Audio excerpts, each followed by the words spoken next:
Hey guys, in this video we're going to take a look at how you can clear permission for books to access publishers' content from the internet on the iPhone 13 series. First, let's go back to the home screen by swiping up at the bottom of the screen. On the home screen, tap on Settings. In Settings, go down and tap on Books.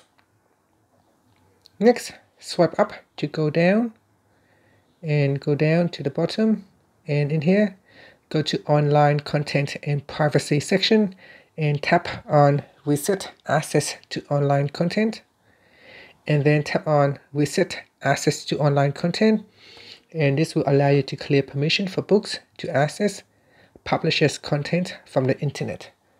And that's it. Finally, you can tap on the back key to go back to Settings, swipe up to go back to the home screen.